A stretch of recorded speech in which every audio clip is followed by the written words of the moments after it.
Welcome to Focus Today. I'm your host, Perry Atkinson, and of course, over the weekend, there was a couple of get-togethers that were somewhat, well, challenging to each side. Is politics changing in the state of Oregon? Is the Republican Party changing in the state of Oregon? As you know, over the weekend, there was the 50th celebration of an annual event called Dorchester.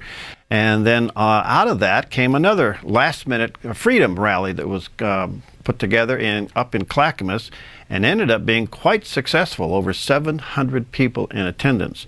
So what's happening? Well, today I am really honored to have back with us a good friend, Kevin Mannix. As you know, he ran for governor in the state of Oregon. He also served as chairman of the Oregon Republican Party, and he and I worked together on a lot of occasions, and honored to know him as a friend and as a colleague. And I thought today I'd have him weigh in on those two conferences, as he was a speaker at the Freedom Rally. So Kevin, good to see you and hear you, my friend. How you doing? I am doing well. How are you, Perry? Hey, doing okay. Doing okay. Yeah, we're in the fight like you are. Yes. Well, listen, you did speak at the Freedom Rally. What do you think's happening with Republican politics in the state of Oregon?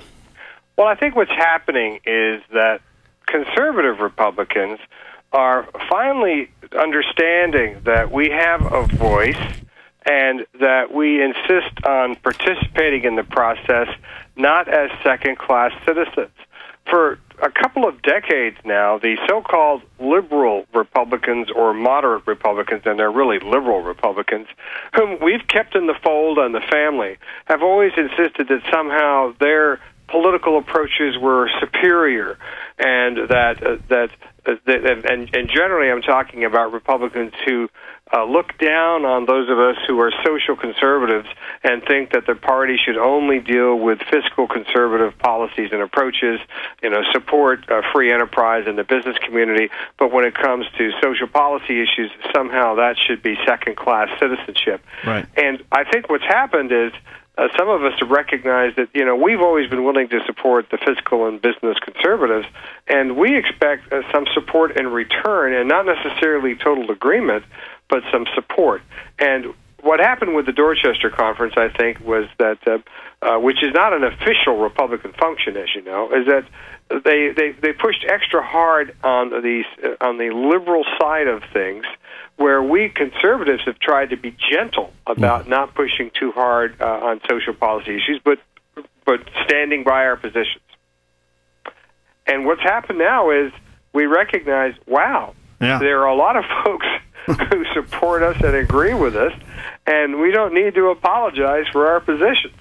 Well, at the last minute, 700 people showed up at the Freedom Rally, and here it's the 50th anniversary of Dorchester. That's quite a statement, don't you think?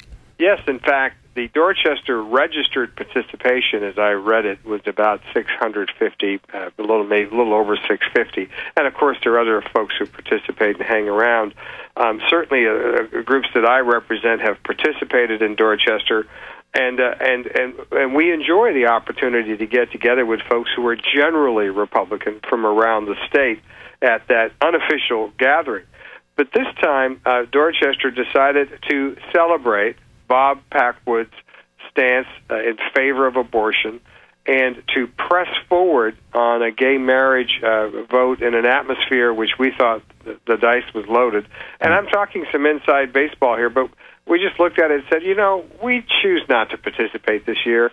Let's have a freedom rally, a conservative gathering, give folks a chance to hear from some speakers, and let's build up our organization. And we weren't gathering to be anti-Dorchester. We were gathering to be pro-conservative values. All right. Now, when I saw the vote, it was about a 60-vote difference between, as far as passing that vote to support same-sex marriages. So 60 votes plus 700 on the other side supporting traditional marriage is quite a statement. I think so. In fact, definitely so. And again, we decided we're not telling people not to go to Dorchester. We weren't engaging in a boycott.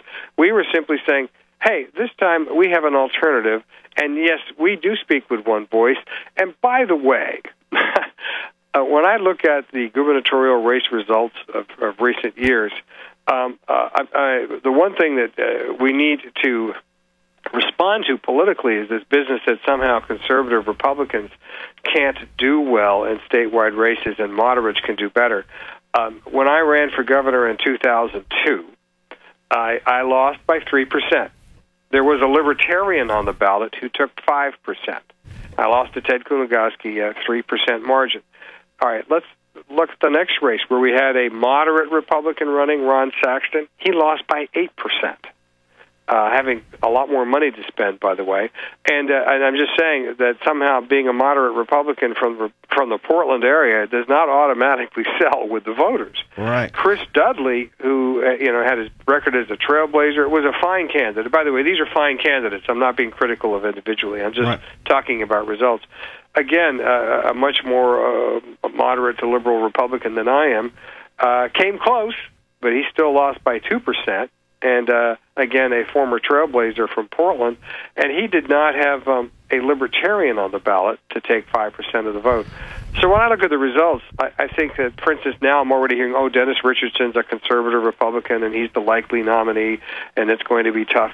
Well, yes, it will be a challenge, but not because he's a conservative Republican, because he's running against an incumbent Democrat who is a very good politician, Governor Kitzhaber.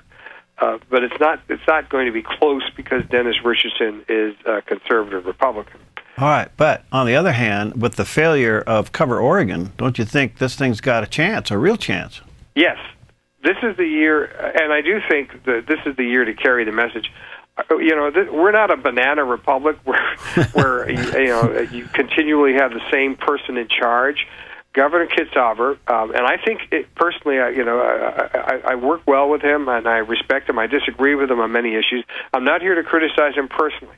I am here to say 3 terms is more than enough. In fact, we should change the Constitution to say no one gets to serve more than 2 terms, whether it's consecutive or not, as governor.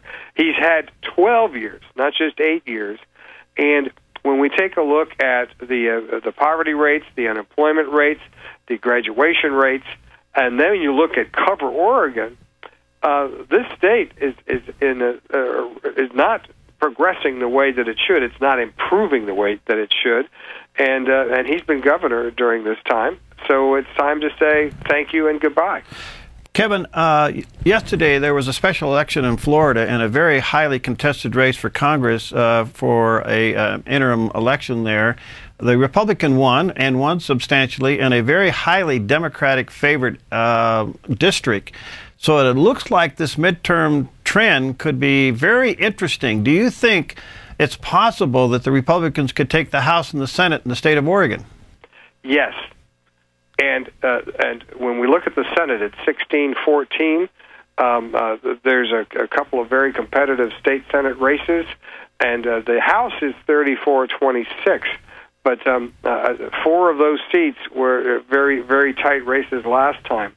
I think that folks who are looking at these elections need to understand that this is a year for a turnaround, an opportunity to take a fresh perspective. And let me put it this way. I tell my Democrat friends who are from outside Portland, do you realize that what happens in politics is right now the Democrats control the House and the Senate. Who controls the Democratic caucus? Portland liberals. Right. So if you're a conservative or moderate Democrat from the rest of the state, understand that when you vote for a Democrat for the legislature, you're voting to let Portland liberals run the show, because they run the Democratic caucus runs the House and the Senate, and of course right now they've got the governorship. So you see, $300 million poured down the tube, federal dollars, but still, hey, it's our taxpayer dollars on a wasted project such as Cover Oregon, and the response is, oh, well, we'll be more careful next time. Excuse me? This is a scandal of massive proportions in terms of absolute government failure, and the governor and the Democratic majority of the House and the Senate need to be held responsible. There is a chance for a turnaround here. One last question. Do you think these traditional values, social issues will still be a consideration for a candidacy? Because I know you're a person of faith. I know where your strong beliefs are, and I certainly support that. But do you think we're going to be able to keep these issues in the fight? Well, I think we can, but Perry, I need to say that in terms of trying to move forward and defend those values, we also need to have some allies who don't always agree with us on everything. And that means I'll be supporting Republicans that I don't think are as conservative as I am on faith-related values, but who are a lot better than Democrat candidates who are going in absolutely the opposite direction. And yes, it is a relative choice sometimes. Right. But then when you go to the federal Congress or our state legislature and you're able to sit down, you can make progress on some of these values issues with some folks who at least are working with you rather than against you. Well, great stuff. Kevin, good to hear you and chat with you. Stay in touch, and we're in the fight together, so let's see if we can make a difference this go-around. It's a pleasure to visit with you. Thank you so much for inviting me to participate. God bless you and everyone out there in the audience. All right, thanks, Kevin. Kevin Mannix with us this morning. We'll be right back. Hi, I'm Paulina, and I work at theDove TV. Did you know that when you support theDove TV, you have a profound impact, not only in our community, but around the world? It's your continued support that takes the inspiration and hope in the programs we produce and makes them available to the thousands of people who are watching these videos online every week. Help bring encouragement and hope to our valley and beyond by making a secure online donation today at our website, thedove.us.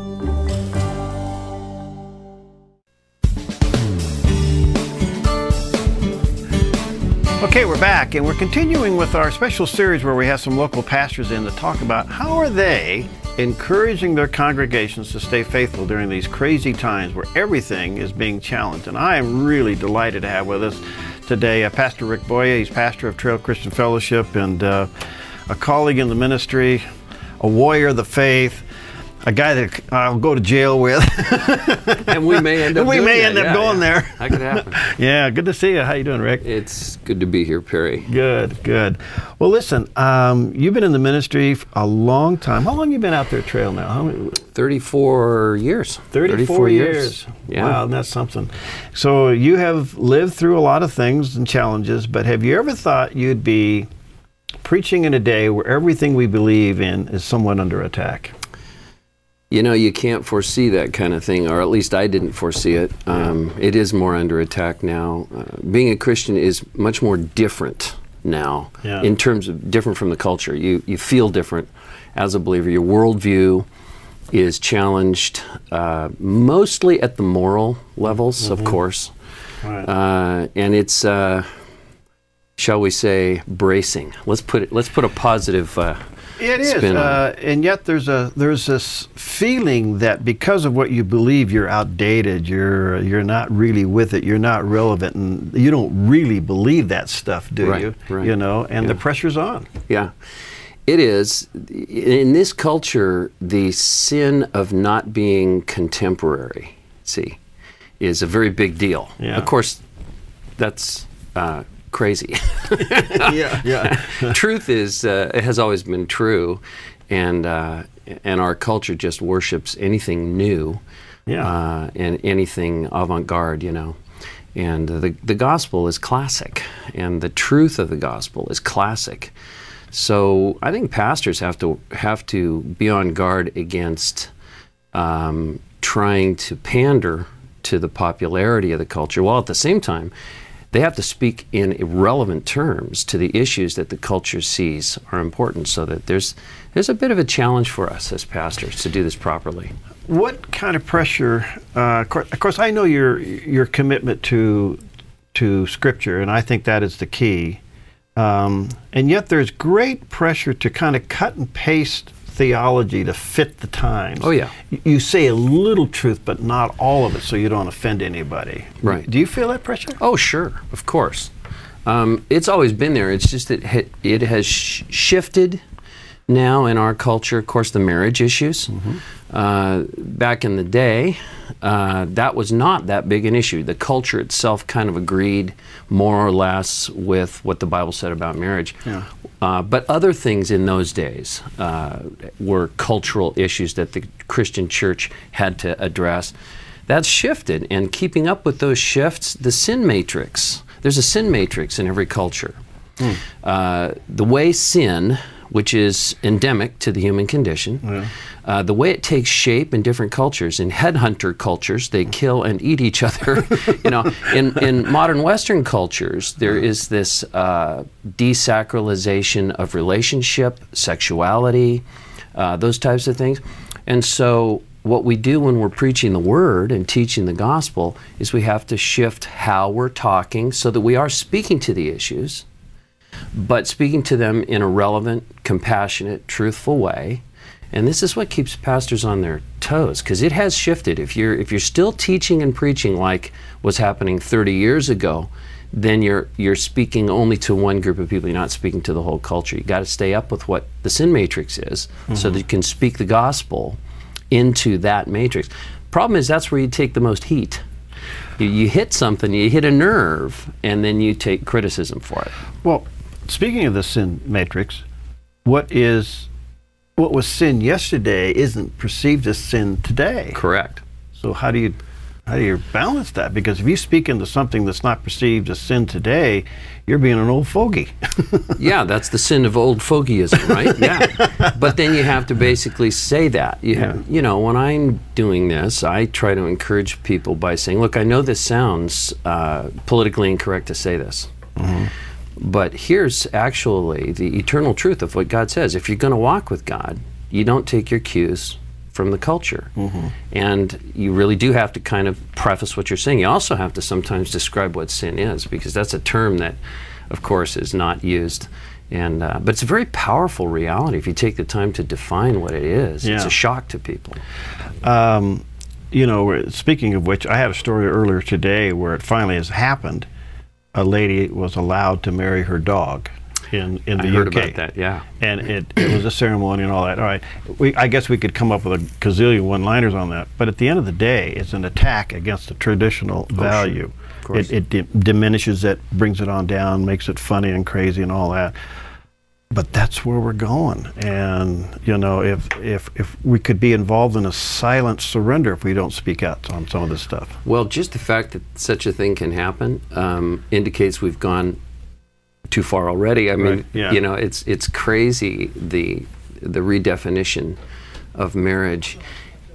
On the other hand,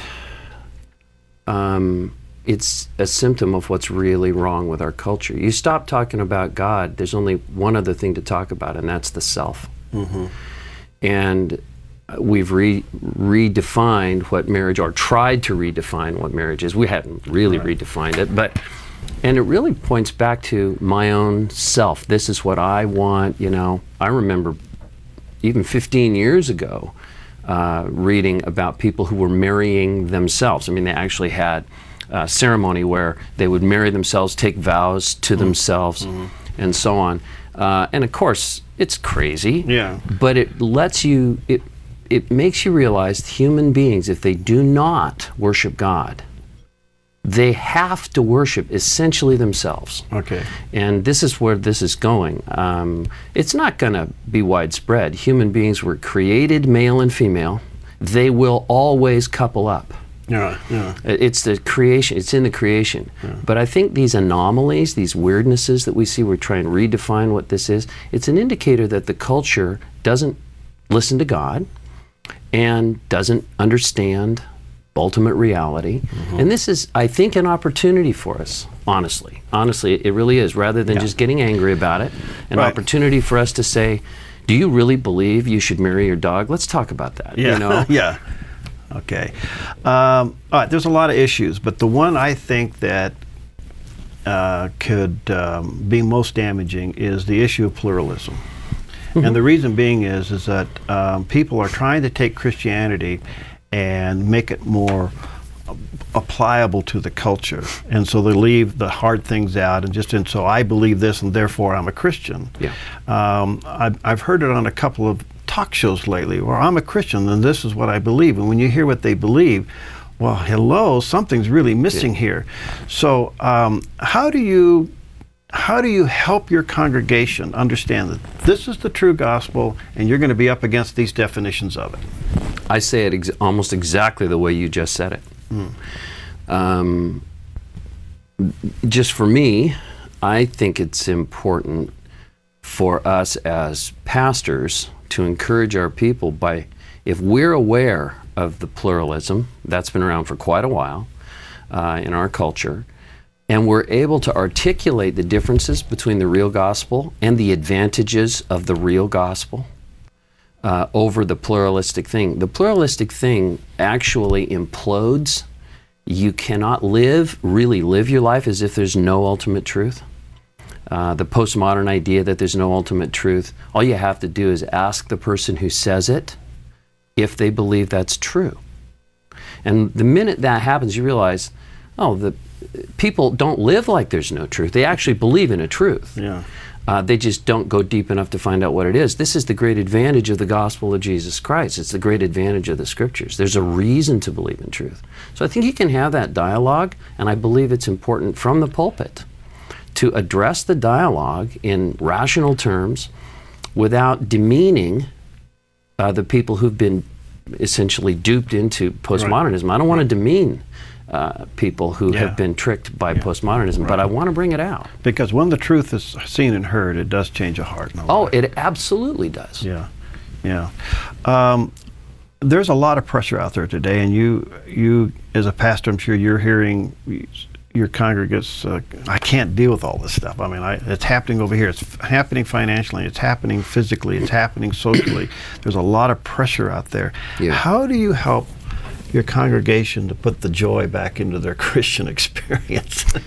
That's a great way to put it. Well, you know what? Honestly, the joy in the Christian experience is there. It's not sort of putting it back so much as it is finding it. Yeah.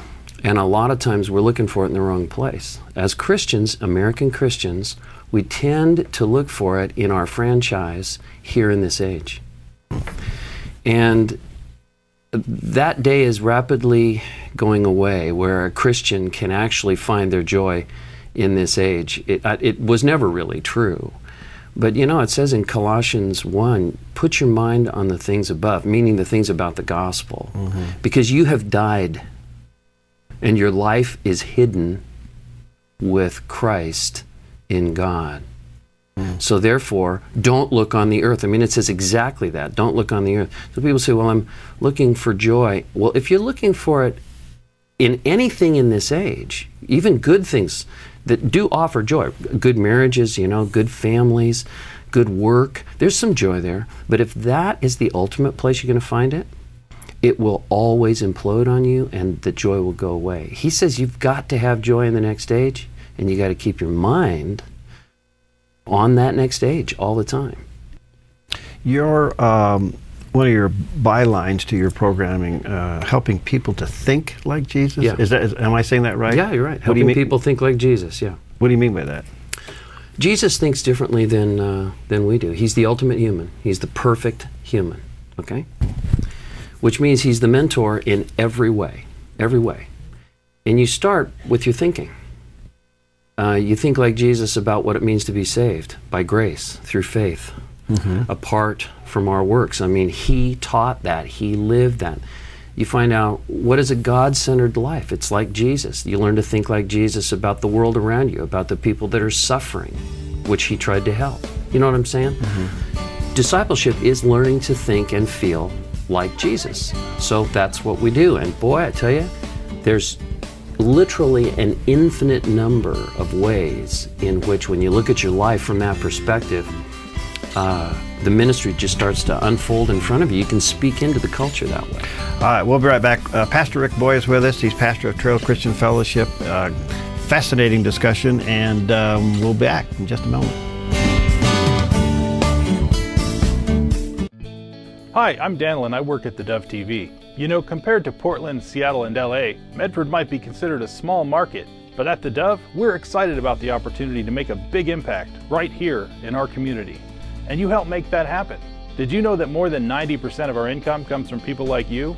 You can help us now by making a secure online donation at our website, thedove.us, or by phoning 541-776-5368.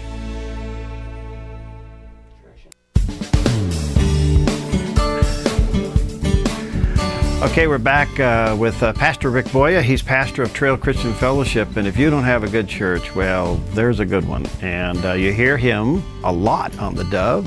He's on a daily program on the Dove radio. And what are your service times out there?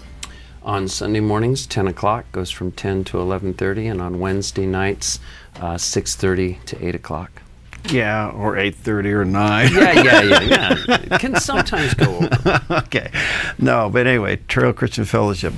You may want to look it up, Google it, and take a look at their website, take a look at some of his teaching.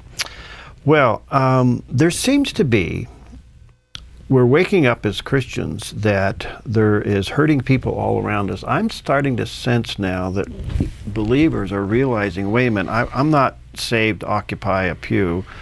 There's something for me to do. Absolutely.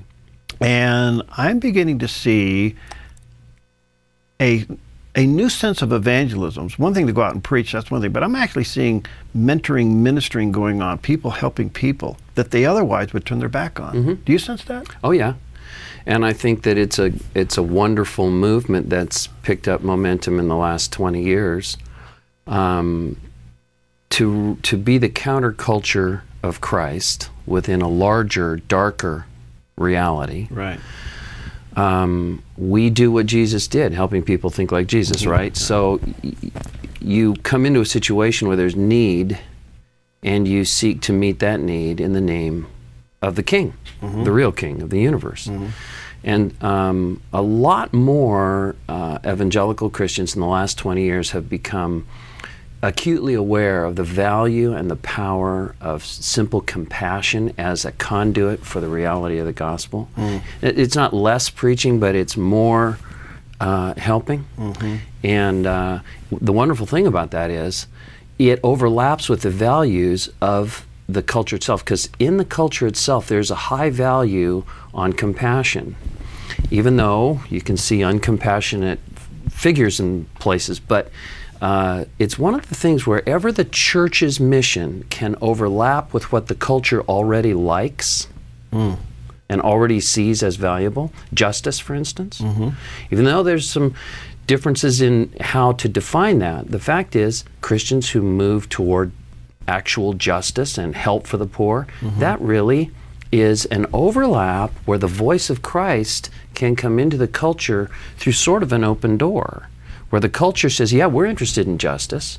I mean, never mind the fact that there's some differences of definition, but we're interested in what's fair, we're interested in what's good, we're interested in helping people who are poor, we're interested. The gospel speaks directly into those issues. The whole Bible does. So I think it's a wonderful thing. There is that trend because, you know, I was in a meeting several weeks ago, and it was interesting is that some of the older pastors were complaining, I don't know how to connect with these younger people, and they're on a different wavelength and all that thing, and they don't get it, and there was some complaining going on, and I thought, well, wait a minute. I spoke up, I said, do you gentlemen realize that the average age, when the earthquake hit in Hades, the average age that dropped everything and went over there and helped was the age of 21. Yeah, absolutely. I mean, they don't need to hear the same sermon 15 times. They're willing to drop everything, career included, to go help. There's really a movement there that's healthy. Yeah, it's, recent research in sociology has indicated a high moral conscience among young generations. Yeah. That is fabulous. Right. It really is one of those places where the scriptures, God's word to humanity, is to have a high moral conscience. We tend sometimes as evangelicals to focus on the places where the culture's view of morality is dark. And that's true. I mean, there's a lot of those. But this other view where a high moral conscience, a desire to help those that are in need, the culture really does, especially young generations, see that as a high priority. That's why so many young Christians are getting involved in really excellent cross-cultural missions and even with our own culture along the lines of helping people. Yeah. It's really wonderful. You and I grew up at the age where we saw a young person run to the altar, give their life to Christ and go to the mission field. Today, they don't necessarily need to go to a third world country. They're turning around and going back to their friends. Well, and that's the way it should be. Yeah. Absolutely. You start with Jerusalem, Judea, Samaria, and then the uttermost, you know. Do you see miracles? Yeah, but we don't have shows. We don't have miracle shows. Okay. You know, we don't bring them up on stage. It's funny you should mention that. A few weeks ago, I had a raise of hands in the congregation on a Sunday morning. How many of you are certain, not doubting this, but certain that God has done some sort of real miracle in your life, a healing or something that you've seen? I would say 80% of the people raised their hands. Okay. That is phenomenal. Yeah, but you don't see, it shouldn't hit the news. No, no. You don't make it a show. You don't bring Right. it up on the stage with, Right. you know what I'm saying? But it's the essence of what we're doing here. Yeah. I mean, a changed life is a miracle. Absolutely. And God is answering prayer all the time. Yeah. He is. What are you sensing as a pastor, given your tenure there at Trail, that God is saying, even here in Southern Oregon? What are you sensing? For me personally, pastoral theology, and like I said, the sin matrix of the culture shifts. So pastoral theology doesn't change in its essence. We are always helping people think like Jesus, bringing them to Christ, helping them grow in Christ. But the sin matrix of the culture affects the church, and the church then needs to say, we need to emphasize this or this depending on the era we live in. And the thing that I find most compelling to me over the past 10 years is refocusing on preaching Christ within every message, within everything we do. At our preachers team meetings, we talk about every message, every exposition. How are we drawing this back to the lordship and the saviorhood of Christ, and not letting it simply become advice on how to make your life successful? That is in our culture, which is drifting away from Christian reality, of course, and we know that. What's the answer to that? Well, part of the answer that I have sensed is to make our preaching more and more Christ-centered and less success-centered with regard to this age, so that people are growing in Christ, and then what success comes their way, they give honor to God for it. That's my personal burden, is really focusing on who Jesus is and what he did for us, and letting him fill the screen in our minds. Yeah. Because we tend to let ourselves, what's he done for me lately, and what's my best life now? Well, most preaching has to deal with you than it does with him. Yes. And so I'm really, really happy to hear you say that. That is refreshing. How are you helping people to have peace in the middle of a very turmoil world? This peace I give to you, not as the world gives, but the peace that I give to you, that surpasses human understanding. Yeah, well, Paul talks in Philippians 4 about a peace that passes understanding. Yeah. And we as pastors and as the church often try to focus on the peace that comes from understanding, rather than the peace that passes understanding. But Paul says it in Philippians right there in the same context. You get peace not by trying to figure out why a particular crisis has occurred, because that would be the peace that comes from understanding. You get peace by trusting God in the midst of it, and that's a theology of suffering, not a popular theology. No. There's a fellowship in it, the scripture says. Absolutely. And that's, you say, well, how do I encourage folks? How do I try to encourage people? Help them realize that suffering is endemic to this age. We're on this side of our own crosses. Jesus is on the other side. He's resurrected. We will also be resurrected. But right now, we live in a fallen world, and suffering's part of it. And we have an inadequate view, an inadequate theology of suffering. So when you say, how do you bring peace to people? You help them understand that suffering is actually part of this age, and that God uses it for wonderful things in ministry. He helps other people through your suffering, amazingly.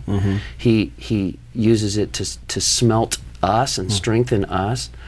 There's a peace that comes even in the midst of suffering, and I think a lot of times Christians think if I was really spirit-filled, I wouldn't feel depressed, or I wouldn't have this suffering. That's not biblical. There is a peace that comes in the midst of suffering where the Lord helps you get through it, and that's what I emphasize. You say, well, how do I encourage? That's how I do it. With a few minutes we have left, do you have a sense of urgency in your ministry today as it relates to what appears to be end-time events lining up? Yes and no, honestly, Perry. I believe that we should always have a sense of awareness, but not panic. And I've been in these circles for a long time. I've been watching the news in the Middle East for a long time. And I have learned that we are closer to the day of salvation than when we started, like Paul says. But it's not for us to panic. The Lord said, you leave that to me. I've given you plenty to do.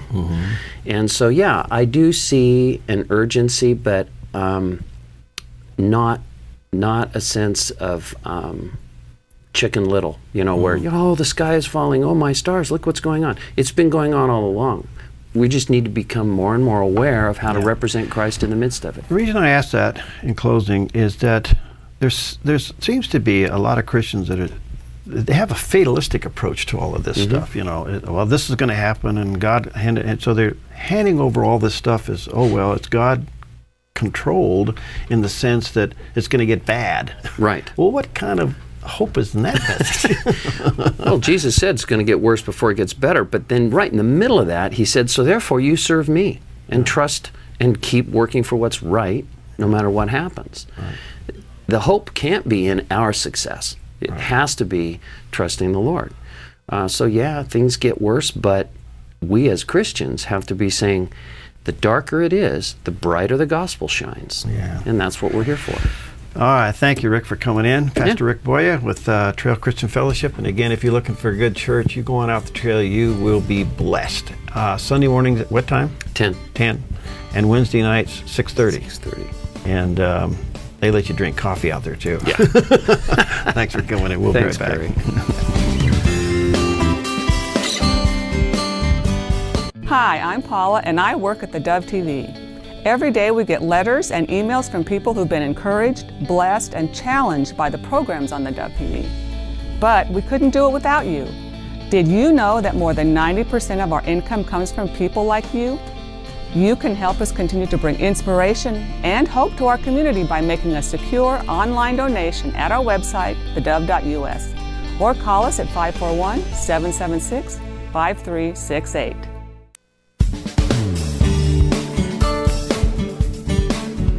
Okay, back. We're continuing with our series of a very interesting lecture series that's going on, Conversations About Dying and Living Well Until It Happens. Now, this has been an incredible offering by the folks at Choosing Options and Honoring Options. And I am delighted to have with us today the chaplain of Providence Hospice, Fred Grewe. Grewe, okay. There you go. All right. Nice to have you, Fred. It's good to be here. And your presentation, you're going to be dealing with legacy of words. What do you mean by that? Actually, I've changed the title a little bit. Okay. The Soul's Legacy, Discerning Your Life Meaning and Passing It On to Your Loved Ones. Okay. So I've been a hospice chaplain for about 9 years. Wow. And I've been with about 1,000 folks that have passed away. Wow. Now, not everybody that is dying has a hard time, but of the folks that have a hard time, the biggest issue that I see is what I call the loss of meaning. People that are on their deathbed and they really can't do anything, and they feel like they're absorbing their family's resources in terms of money, and people are taking off work to stay home and care for them. And it's, why am I still here? The biggest thing I hear, God, why won't you take me? I'm ready to go. Yeah. Why am I still here? And that is an existential pain that there's really no pill for. Right. And so I've been working on things to help folks reframe meaning at the end of life. And the biggest thing I'm working on is, in fact, I'm working on a doctoral program right now, and so this is going to be my dissertation, is helping teach people how to bless your loved ones before you go. And one of the biggest things I've run into is it's so hard for people to bless others if you've never been blessed. And so in the medical, psychological, social world that we live in, some people call this an ethical will, where you sort of, what have I learned in life that I want to pass on to my loved ones? All right. What have I learned that's really important? And the other element of that I would say is, what is it that I see in your life that I want to speak into? 20 or 30 years ago, Gary Smalley and John Trent wrote a book, The Blessing.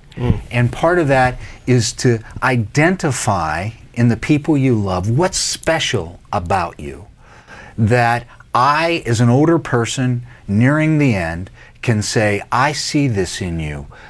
Live into this. This is a gift you have. This is a beauty you have. And to be able to speak that.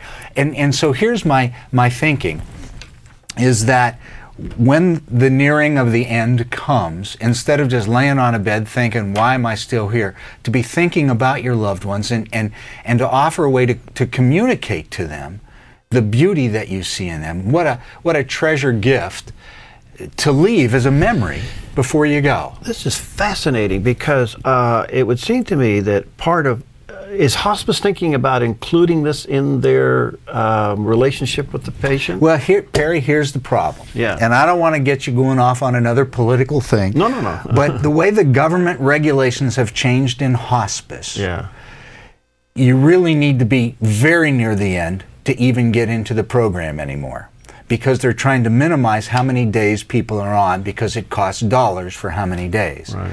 So when I first started in hospice work, I would have several months to be able to work with people and families. Now I'm lucky if I get a couple of weeks. Really? And so often the people that I meet are so near the end that having the mental capacity, they're not cognitive and the enough. energy to be able to do this kind of thing is hard. So that's why I'm trying to move upstream. Okay. And the presentation tomorrow at the Smullen Center at 2 and at 7. 2 o'clock in the afternoon, then they repeat it at 7 at night, and it's free. Yeah, it is free. totally free. Yeah.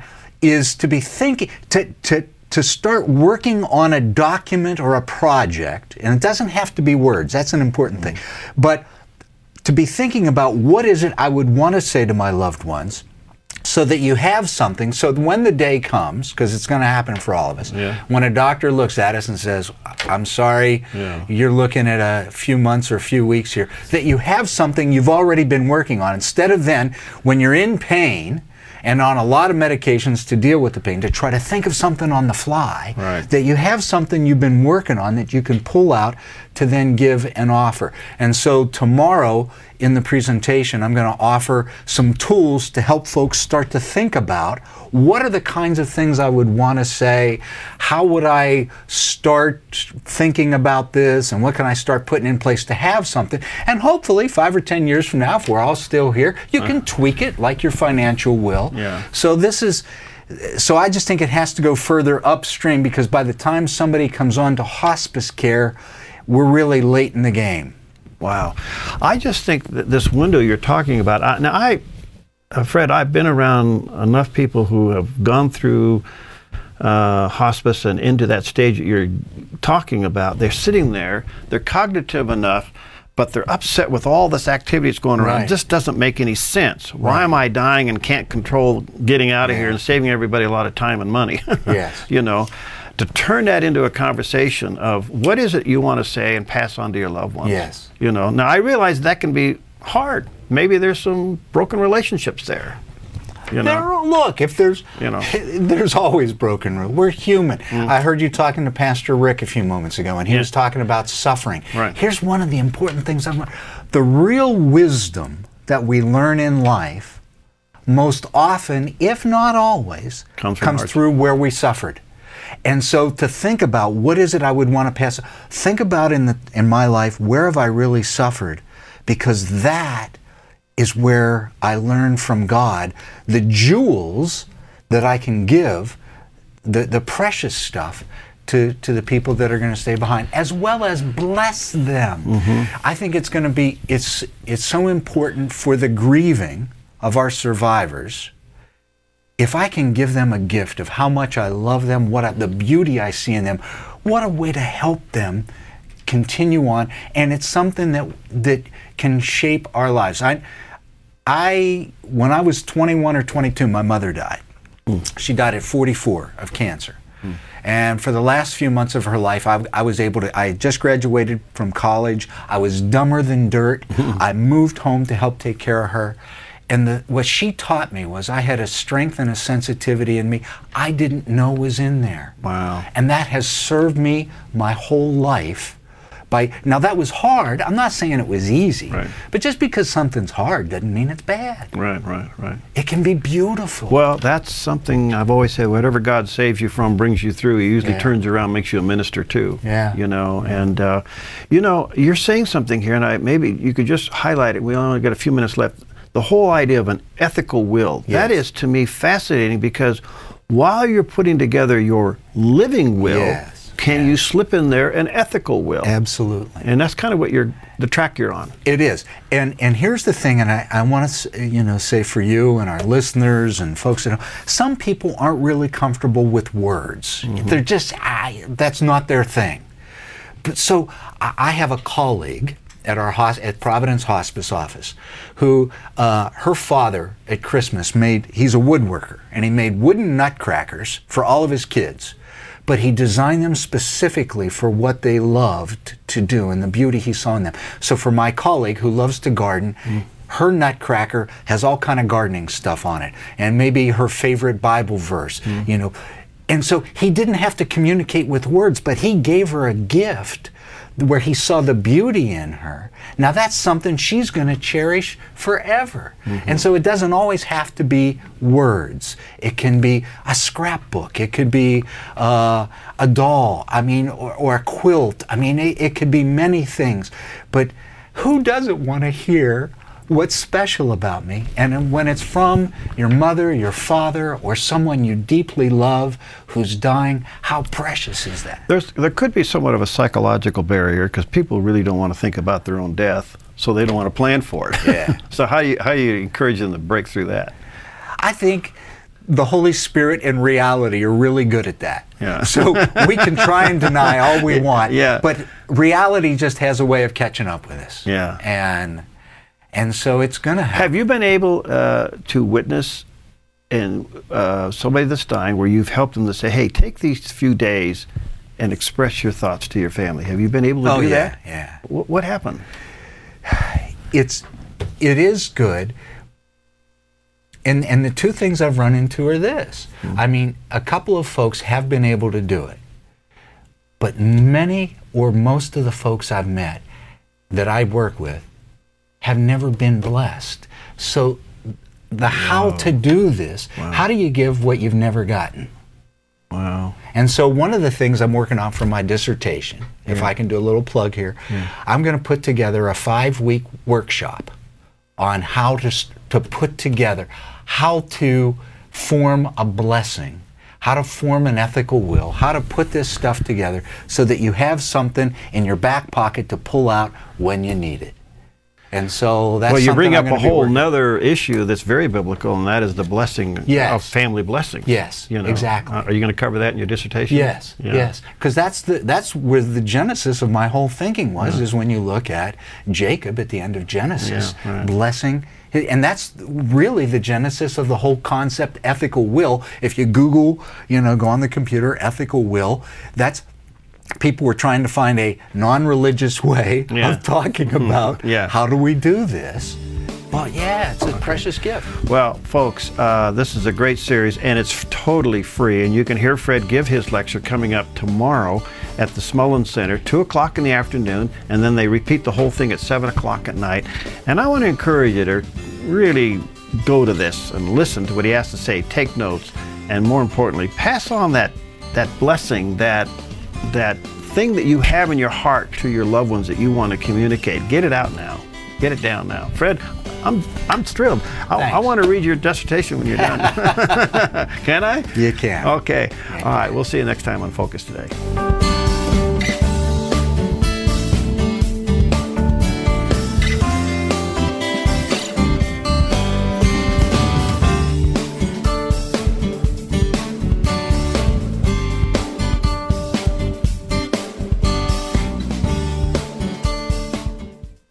Hi, I'm Jim and I work at theDove TV.